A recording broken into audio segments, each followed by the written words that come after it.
पशुओं को मिलेगा प्यार और मिल्को मोर पशु आहार तो दूध बहेगा, मुनाफा बढ़ेगा। मिल्को मोर पशु आहार। खुदी को आजमाया है तो ये अंदाज आया। तुम में भी मैं हूं, शुद्ध प्लस पान मसाला।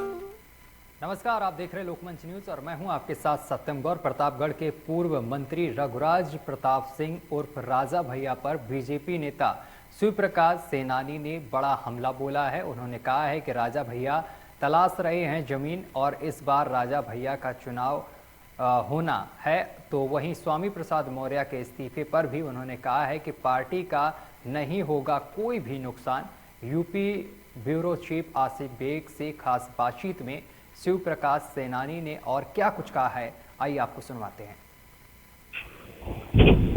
2022 को लेकर सियासी घमासान मचा हुआ है और इस घमासान के बीच राजनीतिक माहौल भी गर्म हो गया है।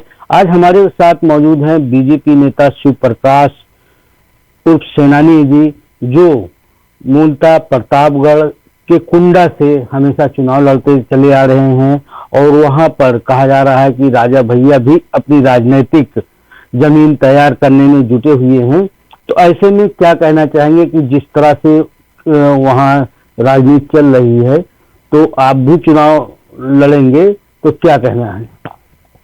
देखिए, हम तो भारतीय जनता पार्टी के एक कार्यकर्ता हैं। वर्तमान में प्रदेश कार्य समिति के साथ साथ हमें लमुआ विधानसभा की प्रभारी की जिम्मेदारी दी गई है, जिसमें मैं पार्टी को कार्यक्रमों में, अभी हम लोग यात्रा चल रही थी, इसमें हम लोग लगे रहे। ये निश्चित है कि कुंडा से अब की भारतीय जनता पार्टी के विधायक होगा रघुराज प्रताप सिंह की। कोई वहां लड़ाई नहीं, तीसरे नंबर की लड़ाई लड़ रहे हैं वो। वहां पर भारतीय जनता पार्टी और समाजवादी पार्टी की लड़ाई होगी। इनका कोई अस्तित्व नहीं बचा है वहां पे। क्या वजह है? वैसे भी कहा जाता है कि प्रतापगढ़ में क्राइम ज्यादा है। बसपा सुप्रीमो मायावती ने रघुराज प्रताप सिंह को लेकर बयान दिया था कि कुंडा में गुंडा। तो बीजेपी की क्या रणनीति होगी? बंद करो मोबाइल, बंद कर दो। बीजेपी क्या रणनीति रहेगी कुंडा को लेकर? देखिए, कुंडा में भारतीय जनता पार्टी बूथ स्तर तक हमारे कार्यकर्ता तैयार हैं, हमारे बूथ अध्यक्ष तैयार हैं। चुनाव की घोषणा भी हो गई है। कार्यकर्ता बहुत उत्साहित हैं, जबकि कई वर्षों बाद पहले वहां भारतीय जनता पार्टी के विधायक हुआ करता रहा और अब की पुनः भारतीय जनता पार्टी के विधायक देखने को मिलेगा।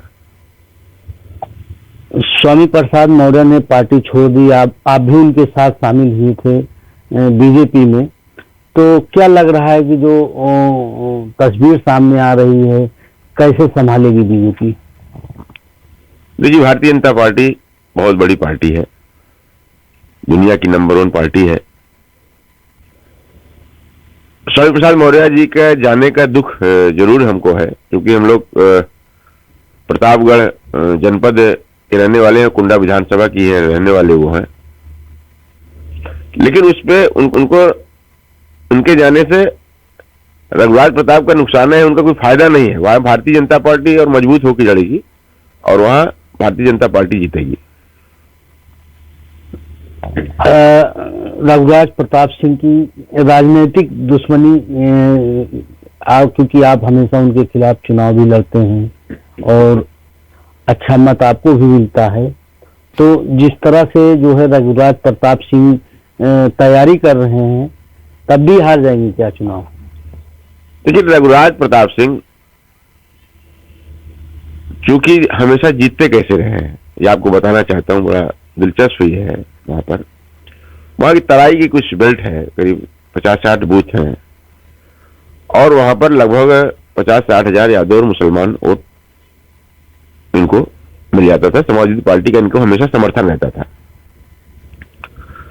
और इन्हीं लोगों के भरोसे, इन्हीं लोगों से वो बूथ लुटवा लेते थे। और अब की स्थिति है, भारतीय जनता पार्टी की सरकार है, बूथ लूटने वाले निश्चित है कि वो निशाने पर रहेंगे और जेल में रहेंगे इसलिए, और जो इनका भारतीय जो समाजवादी पार्टी को वोट मूल वोट रहा है वो समाजवादी पार्टी में जाएगा। तो भारतीय जनता पार्टी, वहां हमारा सांसद है विनोद सोनकर जी, हम लोगों ने अभी 19 में जिताया उनको, 1 लाख वोट उन्हें मिले था। तो अब इन लोगों की जमानत वहां जब्त हो गई थी कुंडा बाबागंज में। पूरे लोकसभा सीट में 2 जहां लोग इन्होंने लड़ाया था, एक प्रतापगढ़ लड़ाया था लोकसभा अपनी जनसत्ता से, और एक कौशाम्बी में, दोनों जहां इनकी जमानतें जब्त हो गई थी। जितने भी आज कल आपने देखा हो पुराने जो भी दल के निर्माण हुए हैं, वो अपने जगह पे अपने जिले में उनका एक अस्तित्व रहता है, अपने जिले से बढ़े हैं। जब शुरू में ही इनकी जमानत जब्त हो गई तो आगे इनकी क्या बिसात होगी। कहने का मतलब चुनाव हारना तय है। चुनाव हारना तय है, क्योंकि उनका कोई जनाधार नहीं है ना, ये तीसरे नंबर लड़ाई लड़ रहे हैं। जनाधार इनका, मैंने बताइए, कभी भी इन निर्दलीय चुनाव, नाम इनका निर्दलीय रहता था, निर्दलीय, तो इनको हमेशा समाजवादी पार्टी चुनाव ले, तो ये चुनाव जीतने कोई सवाल ही नहीं है। और ये हमेशा अपने लोगों से गुमराह कराते रहते हैं। अब एक चीज अच्छा पूछ लिया आपने, ये अपने लोगों से गुमराह कराते रहते हैं कि भारतीय जनता पार्टी से न किसी से बात हो रही है, न कोई मतलब है, हम लोग पार्टी के जिम्मेदार वर्कर हैं, संगठन में काम कर रहे हैं। ये अपने लोगों से दुष्प्रचार करते हैं कि भारतीय जनता पार्टी हमसे समझौता करने की तैयार है। भारतीय जनता पार्टी से क्यों समझौता करेगी भाई, क्यों करेगी भाई? आप किस लिए करते हैं? आप एक सजाती अपने एक जात का, भारतीय जनता पार्टी किसी जात विशेष का, अपने किसी जात विशेष का महत्व नहीं है, लेकिन अपने को एक जात का नेता बताते हैं ये। तो आप समझिए कि वो सजाती नेता हमारे प्रतापगढ़ जनपद से लेकर, प्रदेश से लेकर राष्ट्र स्तर तक बहुत बड़े नेता यहाँ पे हैं। तो इनसे हमारा लाभ क्या होगा? भारतीय जनता पार्टी का लाभ क्या होगा? हाँ, इनका लाभ जरूर हो जाएगा। इनके समझौता करने से निश्चित है कि एक सबसे बड़ी चीज है कि भारतीय जनता पार्टी के 150 सीटों का नुकसान हो जाएगा।